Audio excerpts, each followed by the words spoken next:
So hi, everybody. Hi, it's Candy O'Terry, and this is going to be an amazing interview with Krista Anderson, who is the widow and the wife of a Green Beret. And so if you are part of a military family, this episode is for you. Are you ready? I am. All right, let's jump in. I'm going to do a quick introduction, and then we'll start talking to one another. Okay. Sacrifice, loneliness, fear, and pride. 4 words that come to mind when I think about what it must be like to be a military spouse.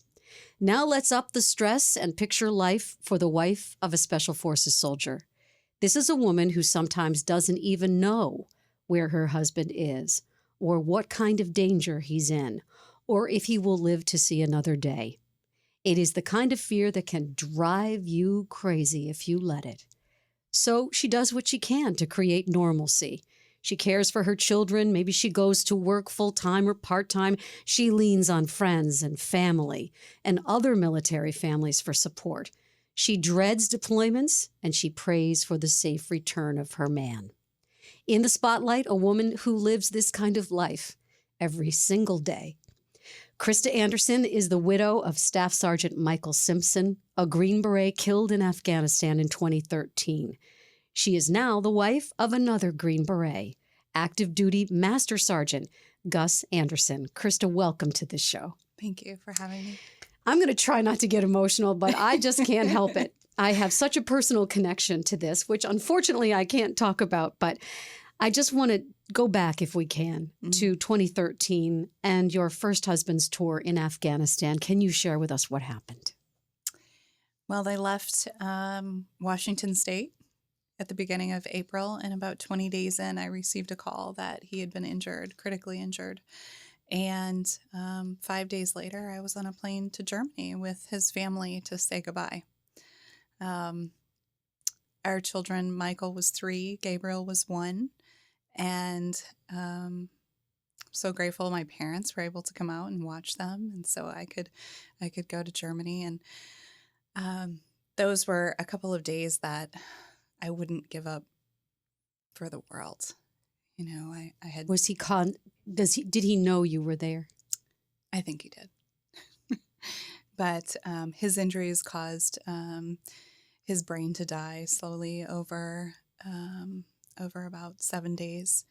And he was able to donate organs and save 3 men's lives. Wow. Which is incredible. Yeah.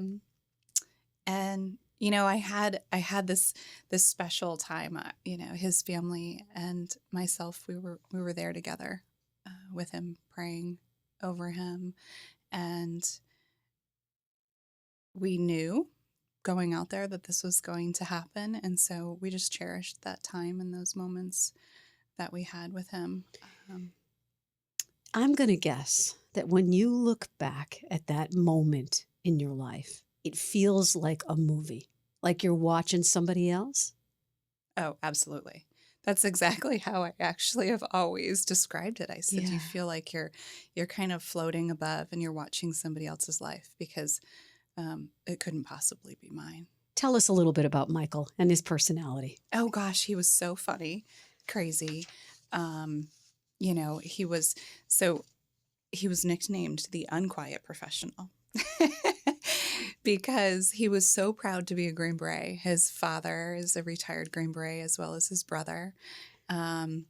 His closest brother in age, David, is also in the Army. But just their family comes from a long military history. His grandmother was a WASP, you know. And so he was so proud to be a Green Beret and follow in their footsteps that he would say it all the time. He wasn't quiet about it at all, whereas most men would say, oh, you know, I'm an engineer or... And they keep it a little quiet. And in fact, the Green Berets are called the Quiet Professionals. Yes. And that's because their missions are often very secret. Their goal is to liberate the oppressed and to exit without any knowledge and to allow the fanfare to be within the country that they've left so that other soldiers can take all of the credit. But Michael was known as the Unquiet Professional, so proud to be doing what he did. Absolutely. Your children, your 2 boys, it's been how many years since he died then? 6 years. 6.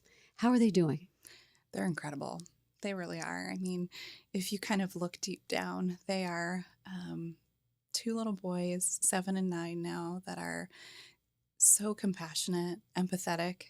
I mean, they fight just like any other any other siblings, but they forgive so quickly, and they're so grateful. Do you see your husband in them? Yes, my older son Michael looks exactly like him. Exactly. When we were chatting before we started our interview, you shared with me that your boys know every word to the song that we're about to play. This is the Ballad of the Green Beret. Yes. Great. So that's where we'll insert the song. What kind of support did you receive from the military community when you lost Michael? Oh, gosh. Any kind of support you could possibly think of. The spouses came together in my home. We sat around, we talked. It was just community, camaraderie. They brought me meals every day for a month and a half. I laugh because I've never eaten so well even since then. So many different, they sent toys and Bibles and cards and food. And I think one of the things that I'm so grateful about is our commander's spouse, Susan, kept bringing us together, which allowed them to not really be afraid of me anymore. Yes. Because you can imagine how scary that was for them. I was real. I was the reality of what could happen to their husband. And they had 6 more months to fight. There's a certain mindset, a military mindset, that permeates your life. How would you describe it?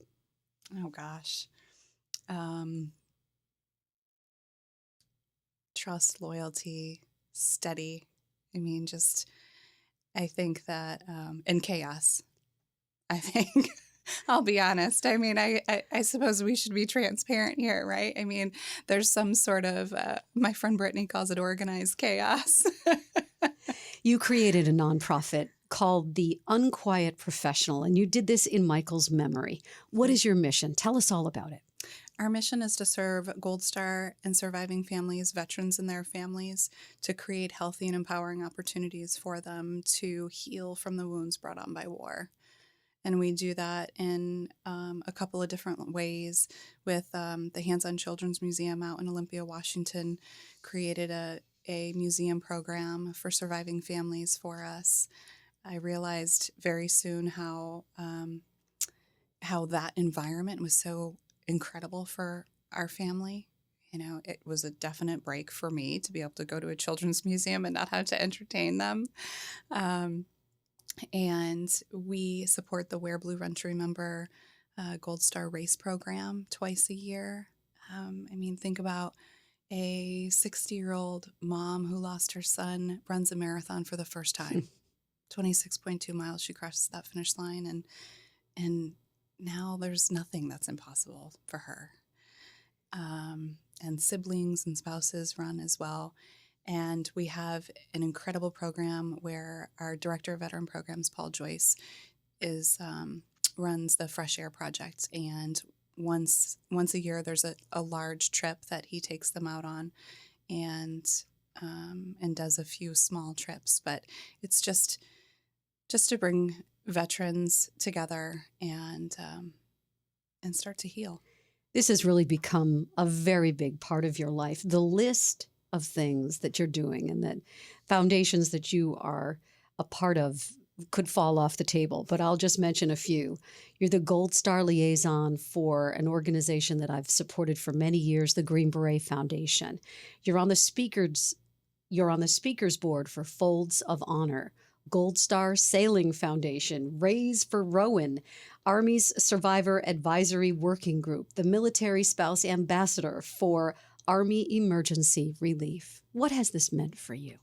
It's such an honor to be able to serve the community and then be able to kind of transition that and try and bridge the gap between our military community and our civilian community. Because in reality, there's so many similarities. There's more similarities between us than there are differences. And I think that we have the opportunity to support each other in those. And so with Army Emergency Relief, I get to really bring knowledge and resources, I think, to military spouses where they feel empowered to take care of their family and serve their family on a greater level. You met and married another Green Beret. Tell me about Master Sergeant Gus Anderson. I see the big smile on your face. This is probably where I get emotional. He is the most selfless individual I've ever met.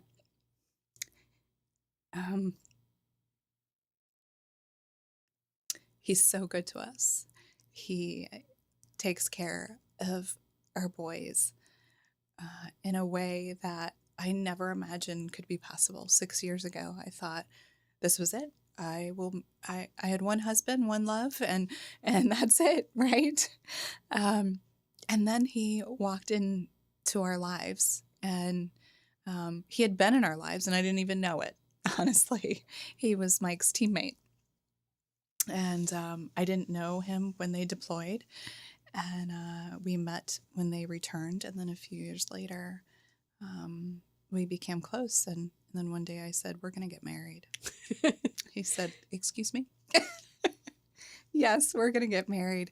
But if you watch him, and I'll give you an example. We just PCS'd, permanent change of station, to Virginia, and I was driving the boys down to our new townhouse. Now, you imagine a row of townhouses. How could you possibly know it's ours? They said, Mommy, there's our house." And I said, "How do you know?" And they said, "The Gold Star flag is in the window." And he had put that up. And he honors Mike every day in everything that we do. And I just pray that I honor him as much as he does us. You know, I know that a Green Beret not only is devoted to their country, but also to the members of their team. Mm-hmm. And they will never leave someone behind. And it sounds to me like he just picked up where Mike left off and is happy to do that. Very happy. What an honor. You are also someone who has the opportunity to speak to other women, other military wives, every day, wherever you go. What do they say? What do they need? Usually the first thing is, how did you do it? Right? Yeah. I always tell them God, but I have to elaborate on that, I think. But really, you know, I try to instill that community is so important. I think sometimes we don't realize as military spouses that we really need to take it on as a way of life, as a lifestyle, and not just a job for our husbands or for our spouses. Because once you do that and once you embrace it, it's like no other. I mean, it's such a blessing to be a part of that community and then be able to share that community with everyone else. You've got a book, which is called My Ruck, and I want to hear all about it because it's a way for you to give almost like a handbook to military spouses. Talk about it. It's Her Ruck. Okay, let me do that all over again. You are the author of a book which is called Her Ruck, and it's really, Krista, to me anyway, it looks like it's a handbook of here's how you do this. Let's talk about it. Yes, so Rochelle Futch has a workshop and then create a book. So Her Ruck, Inside the Emotional Backpack of Military Wives. And what it will be is stories of all of the things that, you know, real life stories of spouses that have endured certain things. I mean, just like the civilian world, right? There's so many things that we go through, whether it's addiction, infidelity, tragic loss, you know. When you think about it, Mike didn't come home from the war, but those men who did, there are still wounds and they're not the same person that they were when they left. And so all of that, and we are going to provide really kind of a voice of hope and empowerment and resources. And so we want spouses to look at this book and read through and say, maybe connect with some of the stories, but recognize that they're not alone. And Rochelle is a mental health professional, so she she really goes at it from that perspective. And then I take my experiences, and then we have Chaplain Vince Garcia, who is going to be doing what we call a chaplain's corner at the end of every chapter. And we want our spouses to feel comfortable walking into their chaplain's office with whatever is in their ruck, and try to reduce the stressors in their life as military spouses, so they don't just survive, but they thrive in this life. When can people buy the book? What's the hope? We're going to release it actually next May for Military Spouse Appreciation Day, which is May 8th, I believe. Speaking of military spouses and appreciation, you are also the 2018 Armed Forces Military Spouse of the Year. Da-da-da-da. That must have just been a wonderful experience for you. We're going to redo that one. It's Armed Forces Insurance, and they're super particular. Okay, here we go. Ready? Okay. So here we go on the pickup line. 2018, big year for you. You became the Armed Forces Insurance Military Spouse of the Year. I did. How did that feel? Oh my goodness. Well, it felt really ugly at first. I have to be honest, right? We don't do what we do for the recognition. I mean, I think as spouses, we're also the quiet professionals.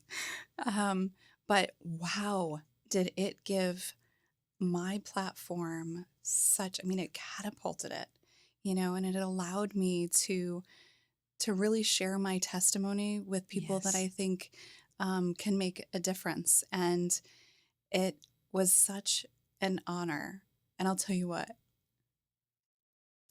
if there wasn't anything else to look at the pride on my husband's face, was worth it. And my kids would say, she's not Mother of the Year, she's Military Spouse of the Year. So listen, I feel like I need to ask you, can you tell me a little bit about your childhood, your background, where you come from? Because I have to think that for a woman who has been married to 2 Green Berets, there's got to be some kind of military background going on here. I'm just guessing. Tell me. Well, it's crazy because my family does have military background, but separated before I was ever born.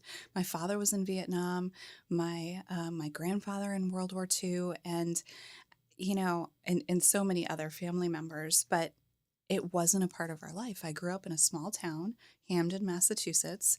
We didn't have a stoplight. We just got a Dunkin' Donuts, I think, probably 5 years ago in that town. And I'm an only child, so you can't get any more selfish and secluded than that, I think. And I had no idea what I was walking into. I just knew that Mike was the person I wanted to be with. And I was ready to follow him around the world. And then I think I definitely hesitated at first jumping in to the community, and it kind of felt different for me. But when I did, boy.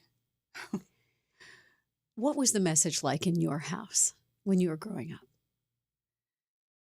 I think the message was, my mom was still is, such a strong professional individual. And I definitely learned that independence from her. And, her and my parents divorced when I was in 4th grade. I remember I was the first for that to happen too. In your little town? In my little town. So it kind of, I think we started the trend, if you will. But it was not easy. I mean, I can remember just being made fun of. And as the years went by, my mother married my stepfather, Bob Kolb, and he's just, the two of them were such a rock for me and just an example of how things should be. And then my father, John, and his wife, Mindy, my stepmother, live in Florida. And I just have such great examples, I think, for parents. I'm blessed. Even though they separated, I have 4 great parents now. What do you want Americans and people around the world to know about the men who do this work, the Green Berets that you have met? What do you want people to know about them? And And obviously, what do you want people to know about the sacrifice that families make? I want them to know that they're worth it. Oof. That every separation, every loss in my heart, in my family, that they're worth it. I am guessing that you have had the chance to comfort other Green Beret wives and moms, Gold Star families. What do you say when you sit there with them?